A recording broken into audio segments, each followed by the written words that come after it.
দিল না। ঠিক আছে। যাক আমরা কোনটা করছিলাম, অফিসিয়াল নিয়ে আলোচনা করছিলাম।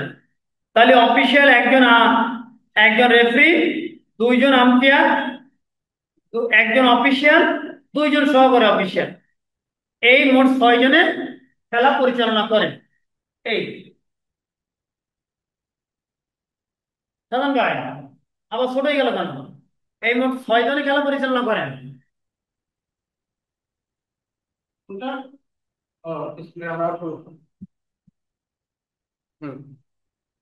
এবার রেফারির দায়িত্ব আমি একটু আলোচনা করেছি, তাও বলি রেফারির দায়িত্ব কি, যে খেলোয়াড়দের নখ আছে কিনা, খেলোয়াড়দের জার্সি, খেলোয়াড়দের দলীয় ম্যানেজারকে, খেলোয়াড়দের জার্সির নাম্বার, পোশাক, এইগুলো সব জাস্টিফাই চেক করে রেফারির দায়িত্ব। মাঠের অবস্থান কি, খেলা যাবে কিনা, কোচদের সাথে আলোচনা, দুই ক্যাপ্টেনের সাথে আলোচনা করা, টস করে দেয়, এগুলো সব রেফারির দায়িত্ব। ফাউল, তাহলে প্রত্যেকটা খেলা যেমন ফাউল, কাবাডিতে অনেক ফাউল আছে।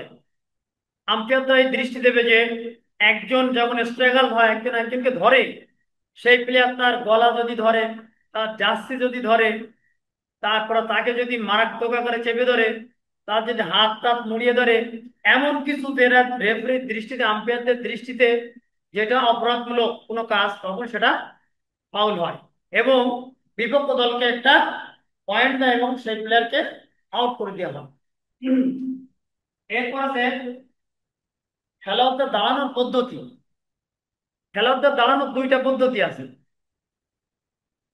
খেলোয়াড়দের দাঁড়ানোর দুইটা পদ্ধতি, একটা হলো সবাই নর্মালি দাঁড়াবে, আর একটা হলো চেন সিস্টেম। আমি একটু ছবি আঁকায় দেখাই দিই খেলোয়াড়দের দাঁড়ানোর পদ্ধতি। একটা প্লেয়ারেরা ভাগাভাগি দাঁড়াতে পারে,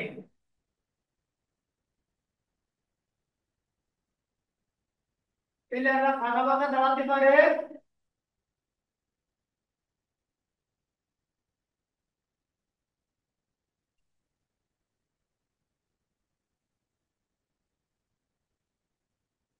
একটা প্লেয়াররা ভাগাভাগি দাঁড়াতে পারে।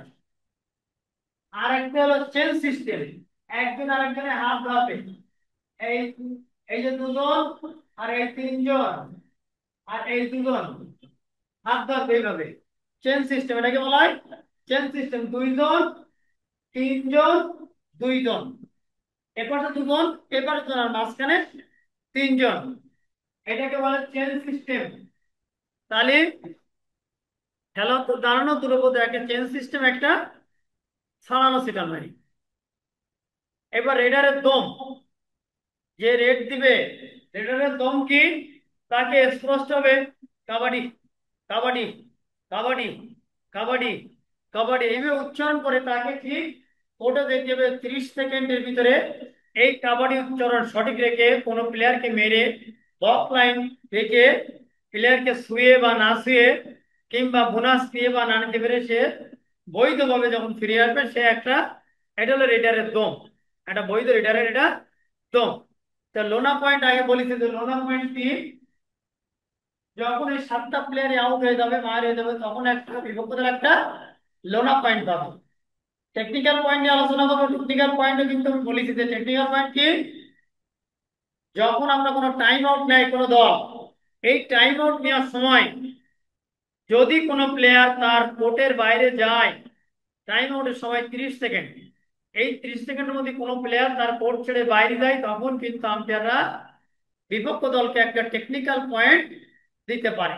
এই জন্য আমাদের টাইম আউট নিতে হবে 20 মিনিটের মধ্যে 2 বার, কিন্তু কোনো প্লেয়ার বাইরে যাবে না, টাইম আউটে তার নির্দিষ্ট করে সে থাকবে। একটা গেল টেকনিক্যাল পয়েন্ট। এইবার আমি বলেছিলাম ওই যে অর্জিত পয়েন্টের কিছু চিহ্ন, এটা আমরা একটু আঁকায় দেখাই দেই। একটু এবার মুছি, আমরা কোনটা মুসলিম মুছি।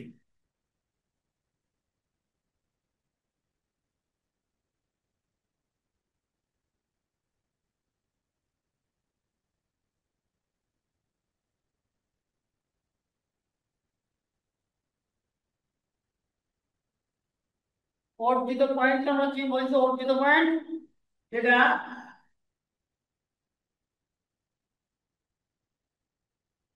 অর্জিত পয়েন্ট।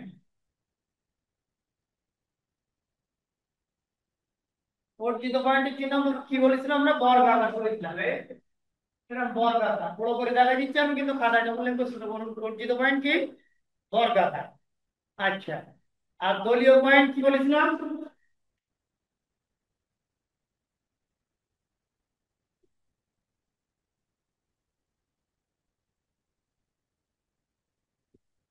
এরকম দাগ, দলীয় পয়েন্ট এরকম দাগ, এটা দলীয় পয়েন্ট। আর লোনা পয়েন্ট, লোনা পয়েন্ট এই যে নিচে দাগ, লোনা পয়েন্টের নিচে দাগ। আচ্ছা, লোনা পয়েন্ট দিলাম। আর বোনাস পয়েন্ট,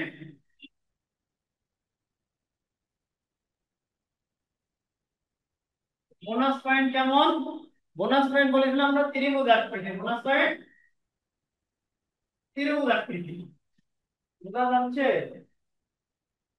বোনাস পয়েন্টের চিহ্ন যখন স্কোয়ার খাতায় লিখবেন এরকম ত্রিভুজ আকৃতি, তাহলে বুঝে নেবে যে এটা বোনাস পয়েন্ট, এটা অর্জিত পয়েন্ট, এটা দলীয় পয়েন্ট। মানে এটা একটা প্লেয়ারের অর্জিত পয়েন্ট, এটা দলীয় পয়েন্ট, এটা লোনা পয়েন্ট, আর এটা বোনাস পয়েন্ট। বুঝে নেবে। এরপর একটা ব্যাট পয়েন্ট যেটা বলি, একটা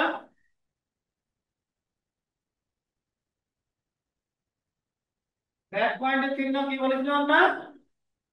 গোল। এভাবে দিলে তাহলে যখন অফিসিয়াল জিনিস এইভাবে যখন লিখবেন স্কোরার স্কোর বোর্ডে, তখন বুঝতে পারবে যে কোনটা কোন ধরনের পয়েন্ট।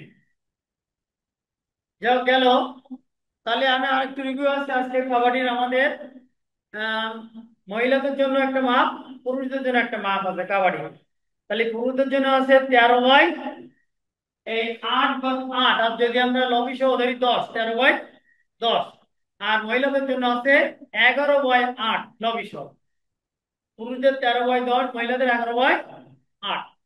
এটা আমরা মনে রাখবো। আর আমি প্রথমেই কিছু এর কথা বলেছিলাম আপনাদের।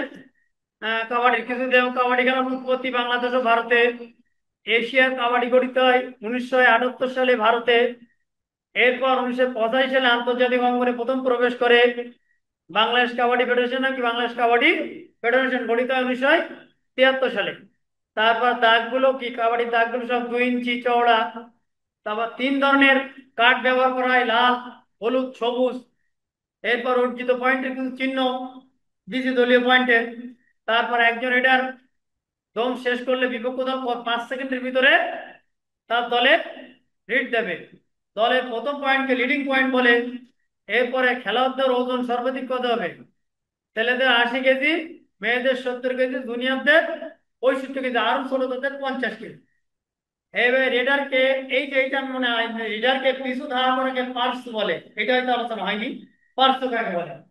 রিডারকে পিছু ধাওয়া।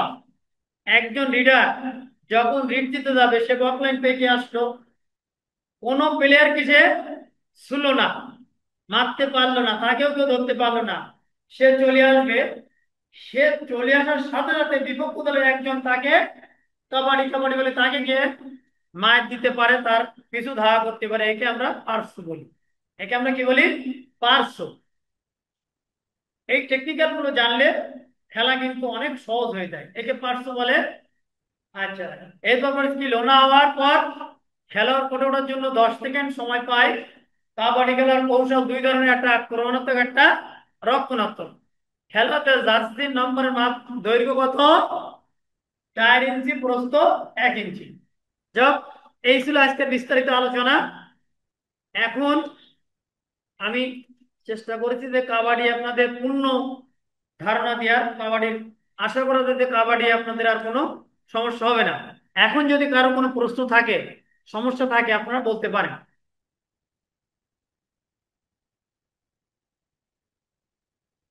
আর যদি প্রশ্ন না থাকে, সকলকে ধন্যবাদ। আমার কথা শুনতে পাচ্ছেন? লাইনে যারা আছেন একটু আওয়াজ দেন, কি শুনতে পাচ্ছেন কথা? জি স্যার, শুনতে পাচ্ছি। আচ্ছা, মানে ক্লাস আজকে ধন্যবাদ। যদি আপনাদের সুবিধা অসুবিধা কোনো প্রশ্ন থাকে তা বলতে পারেন। না বাকি স্যার, কোনো প্রশ্ন নাই স্যার। আচ্ছা, কাবাডি সম্পর্কে কি মানে পূর্ণ ধারণা আসছে নাকি না? জি স্যার, আর এরপরে বুঝছি স্যার ব্যবহারিক ক্লাসে মোটামুটি। যখন আসবেন আরো পূর্ণতা একটু মনে করে দেবেন, আরো পূর্ণতা আশা করা যায় পাবেন। জি স্যার। তো ঠিক আছে, সকলকে ধন্যবাদ। সবাই ভালো থাকেন, সুস্থ থাকেন।